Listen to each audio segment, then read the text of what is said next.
제가 비상 방송을 하나 할까 하고 있다가 주말에 그냥, 이건 제가 점성학적으로도 말씀드렸던 거예요. 그런데 11월 후반에 점성학을 제가 벌써 다 읽었는데, 10월달, 11월달, 12월달은 역사를 바꾸는 일들이 벌어질 거예요. 제가 그거는 말씀드릴 수 있어요. 지금 보이스피싱을 여러분들이 제가 이번 주말에는 정말 중요한 것들을 여러분들 재산을 지키게 하고 이런데 걸려들지 말라는 거를 좀 해야 되는데 너무 거기에 피해를 보는 사람도 많고 또 은행의 문제도 제가 말씀을 좀 드려야 돼요. 이거는 제가 점성학을 읽다 보니까 이렇게 될 거라는 얘기를 계속 해왔고 제가 재작년에도 뱅크 오브 아메리카 얘기를 했었을 거예요. 미국의 뱅크 오브 아메리카하고 또 웰스 파고나 이런 은행들 조심해야 된다. 그래서 거기 거래하는 분들은 다른 데로 옮겨라 라고 말씀을 좀 드렸었을 거예요. 근데 옮긴다고 과연 그게 해결될지는 저는 장담을 못 하겠어요. 솔직히 말씀드리면. 다만 뱅크 오브 아메리카는 제가 뱅크 오브 아메리카를 좀 읽을 거예요, 지금. 이거를 잠깐 말씀을 드릴 건데 방송에서도 좀 자세하게 말씀드릴 거예요. 다시 한번. 이거는 경고장에 빨간 불이 지금 번쩍 들어온 거예요. 이거를 3년 전에 제가 이 얘기를 했었어요. 근데 이제 이게 터져 나올 수도 있어요. 이렇게 되면 뱅크런이 벌어지고 주식 시장이 폭락을 할 수 있다고요. 뱅크 오브 아메리카를 좀 읽어볼게요.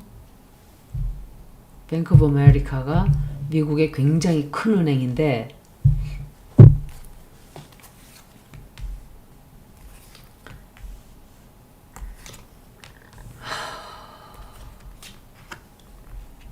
어떤 일이 있었는지 말씀드릴게요.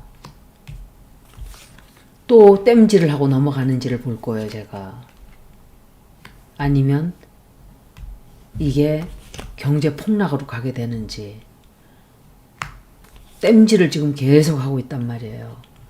돈을 또 받아요. 뱅크 오브 아메리카한테 트럼프가 돈을 엄청 쏟아붓게 이렇게 도와주는 것 같아요. 그래서 큰일 났네. 이거는 너무나 많은 사람들이 이게 말씀을 드릴게요, 제가.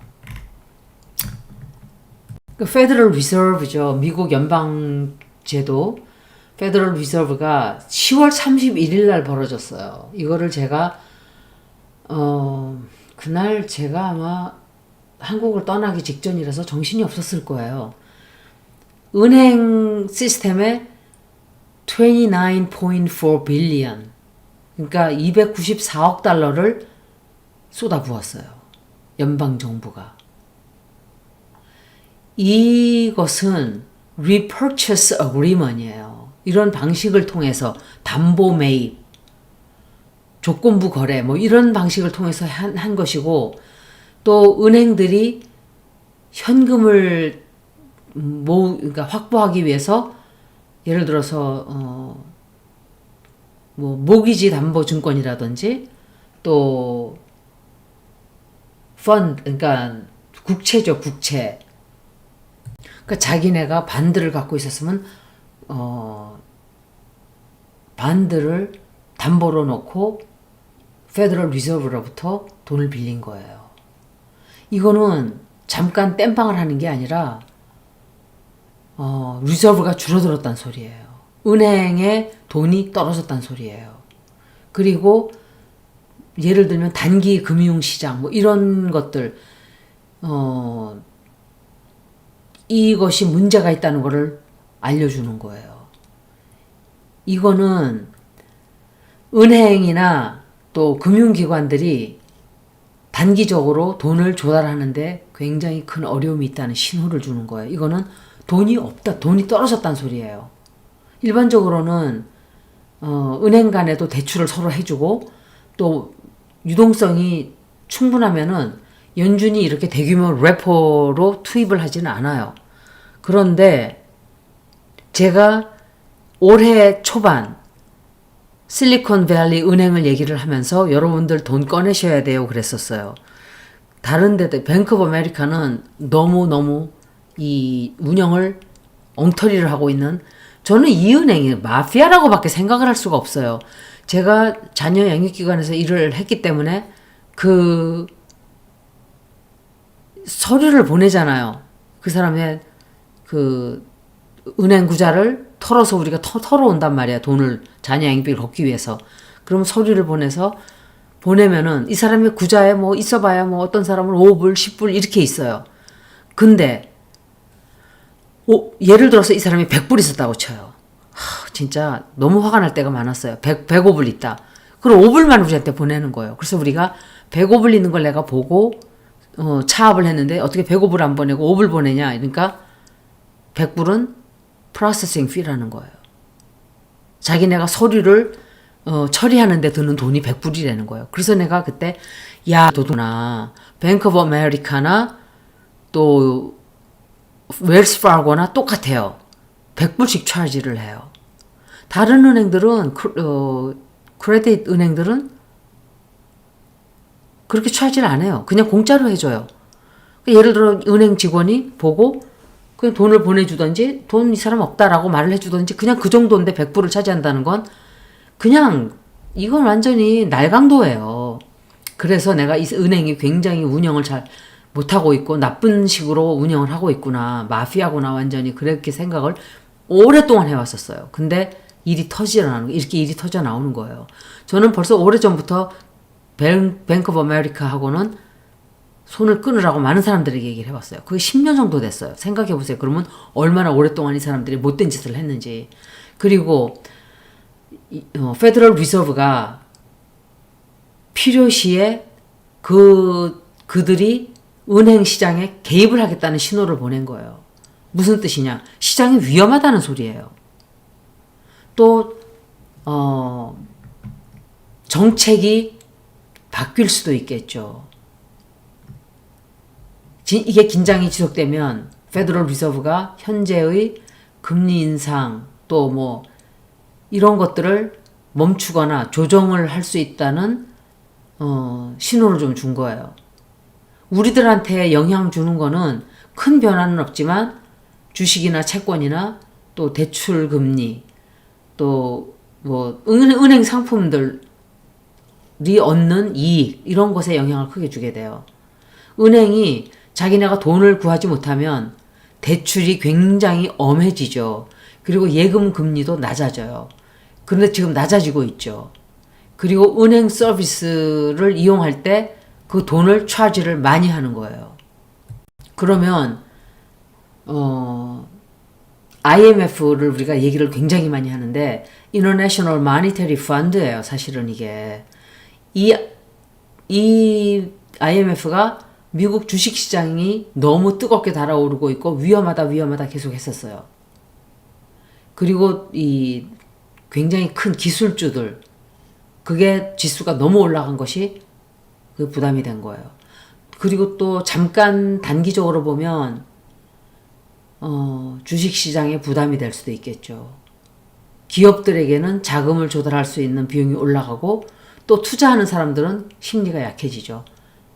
다만 유동성의 위기가 잠깐 있는 일이고 중앙은행이 개입해서 안전하게 한다는 인식을 주면 또 어떻게 보면 안도를 하면서 랠리로 작용할 수도 있겠지만 이거는 땜빵이에요. 그냥 다 반창고를 붙이는 거예요. 지금 주식시장은 너무 이상하게 비정상적으로 올라가 있어요.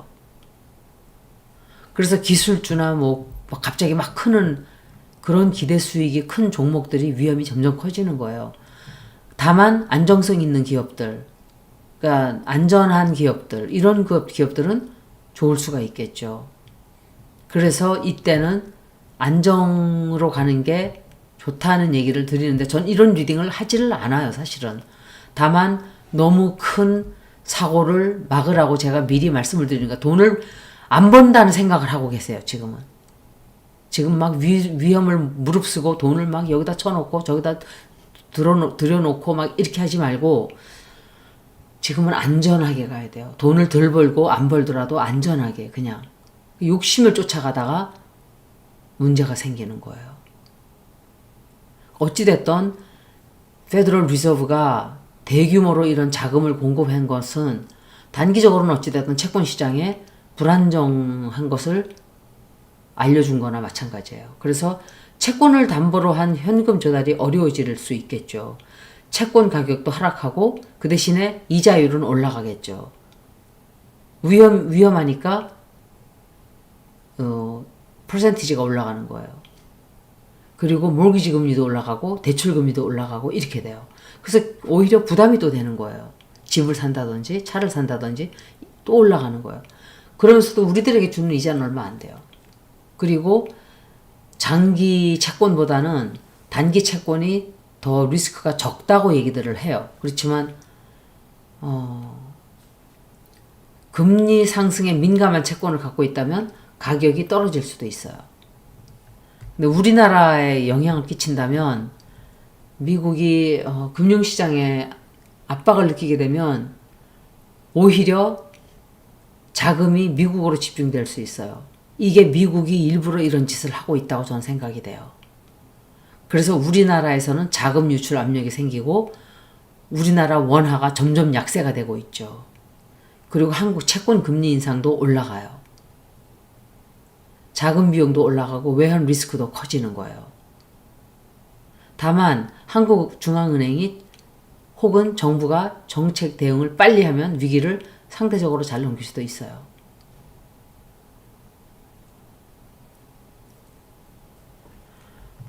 달러가 점점 이렇게 약해진다고 들었는데 그게 어떻게 될지는 저도 모르겠어요, 사실은. 이 리딩은 뱅크 오브 아메리카를 보는 거예요. 중앙은행이 도와줬어요. 뱅크 오브 아메리카를. BOA라고 부를게요. BOA를 도와줬는데 뭔가가 중앙은행이 실패를 한 거예요. 뭔지 모르는데 실패를 하고 돈이 돌지를 않기 때문에 도와준 거예요. 그리고 이 사람들에게 희망이 꺾였어요. 희망이 꺾이고 거는 기대가 점점 약해지고 있고 제가 볼 때는 이 뱅크 오브 아메리카는 거의 끝났다고 봐야 돼요. 지금 당장 죽진 않아요. 그래도 지속적으로 사람들을 안심을 시킬 거예요. 그리고 새로운 일을 시작해서 그걸 좀 어떻게 만회해 보려고 막 뭔가를 하게 돼요. 하게 되고 시장 조사를 굉장히 한다든지 이것저것 막 알아보는 것 같아요. 손을 대려고. 돈을 또 받게 돼요. 중앙은행으로부터 페더럴 리저브로부터 돈을 또 받게 되고 도움을 받게 돼요. 돈이 또 들어온다든지 이걸 우리가 도와주겠다라는 제안도 해오고 트럼프가 그 대신에 실망을 하게 돼요. 그렇게 트럼프가 도와주는 건 있는데 뭔가 실망하게 되고 피해를 좀 보는 일도 있고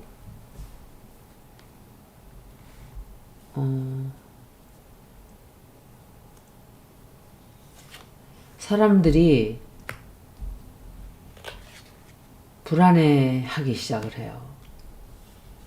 그리고 BOA가 진실이 굉장히 큰 진실이 터져나오게 돼요. 그리고 말도 못하게 불안한 일이 벌어져요. 중앙은행이 돈을 주는 것도 한도가 있고 BOA가 끝나게 되는 일도 있을 수 있어요. 불안해져요. 불안해지고 돈이 엄청 손해를 많이 보게 되고 책임져야 되는 일이 터져나와요. 결국은. 이제 제가 예스노를 좀 볼게요. BOA는 살아남게 된다. 역시 늘 도와주는 누군가가 뒷배경이 있죠. 도와주고 싶어서 도와주는 게 아니라 이렇게 하지 않으면 자기네들이 미국 경제가 폭락이 되기 때문에 하는 거야. 할 수 없이. 할 수 없이 하는 거야. 할 수 없이.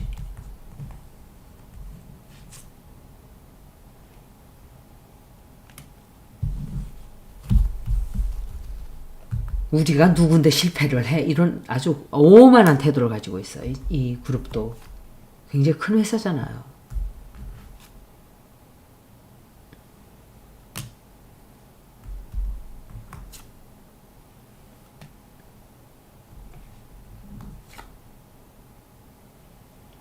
이게 이 사람들이 모험을 한단 말이에요. 큰 모험. 힘든 어떤 모험을 투자를 한다든지 뭔가 새로운 것을 해보려고 하게 돼요.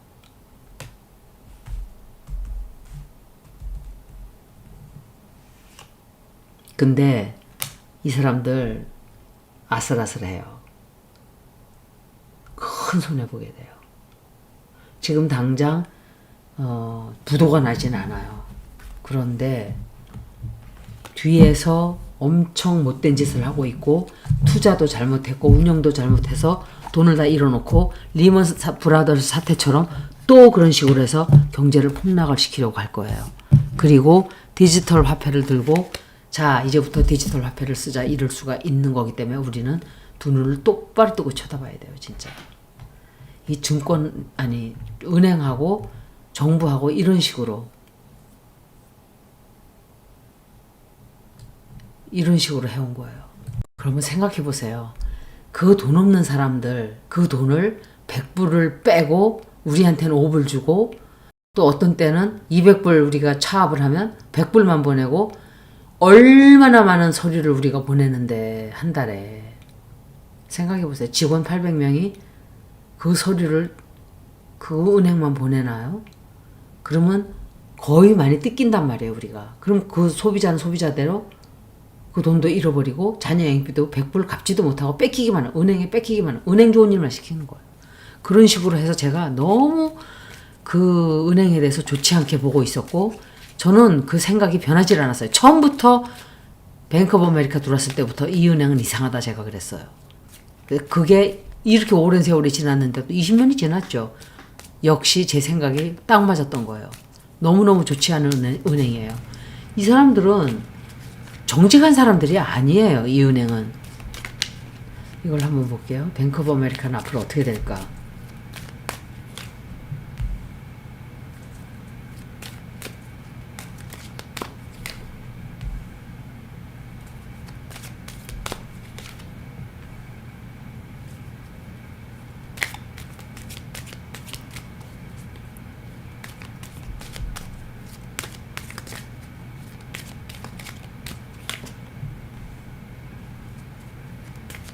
이거는 그 사람 같아요. Federal Reserve. 제롬 파월.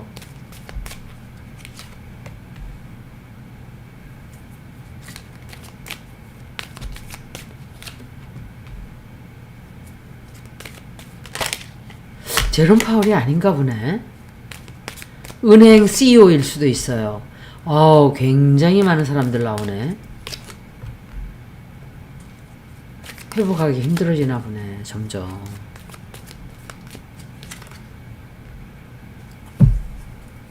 간당 살아나는 것 같긴 한데, 이 사람들 지금 절망하고 있고, 굉장히 압박을 많이 받고 있어요. 그래서 선택을 한 거예요. 어떤 여자가, 선택을 이렇게 하자라고, 돈을 빌리자라고 결정을 지은 것 같고, 또 리더십에도 문제가 있어요.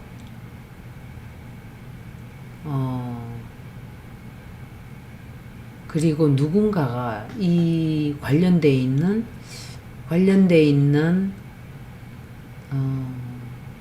직원이나 책임자, 매니저 중에 한 사람이 죽었다는 소식을 우리가 듣게 될 수 있어요. 그리고 간당간당 살아나요. 지금 당장 폭삭 무너져 내리지는 않아요. 그러니까 정부에서 살려내겠죠. 왜냐, 미국 경제가 폭망하니까 그렇게 하는데, 지금 제가 드리는 World Depression, 그러니까 대공황, 세계 대공황이 당장 오지 않는다는 얘기를 이런 식으로 반창고를 붙이고 여기도 반창고 붙이고 저기도 반창고 붙이고 이래서 한동안 좀 끌고 갈 거예요. 그러다가 결국은 대공황식의 경제 위험이 좀 오는 게 아닌가. 도덕적인 위험인 거예요. 도덕적인 위험. 2008년, 2020년 이런 식으로 다 정부가 참견을 해서 살려줬어요. 돈을 집어넣는다든지 증권에 돈을 쏟아붓는다든지 은행을 살려준다든지 회사를 살려준다든지 GM도 살려주고 또 은행들 다 살려주고 또 Victory Car Makers, Ford, GM, Chrysler 그리고 이런 차들을 다 살려준 거예요. 자기들이 실패해서 돈을 다 말아먹고 혈세로 살려주고 이거는 제가 얘기를 몇 번을 했어요. 그래서 자산에 버블이 생긴 거예요.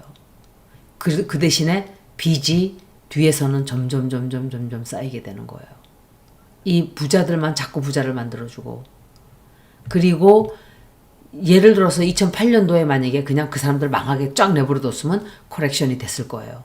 근데 구해주고 또 구해주고 이러니까 반창고는 더덕 붙어있는데 목숨줄만 딱 간당간당 붙어가지고 살아놓게 만들어 놓는 거예요. 그 대신에 누가 대가를 치르나 돈 없는 가난한 사람들이 혈세로 허리가 휘도록 대가를 치르고 있는 거예요. 그래서 그거를 피하려면 지금부터 정책을 빨리 바꿔야 돼요. 그런 일 없게 하기 위해서 너무도 공평하지 못한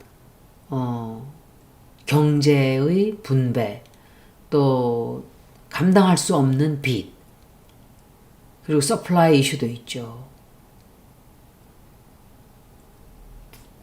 지오폴리티컬 긴장도 있고 그래서 이게 전체 체계적인 약점을 문제를 해결하지 못하면 결국은 글로벌 리세션이라든지 또 대공황이라든지가 오겠죠. 막을 수 있는 거를 막을 수 있느냐 없느냐 그 차이예요.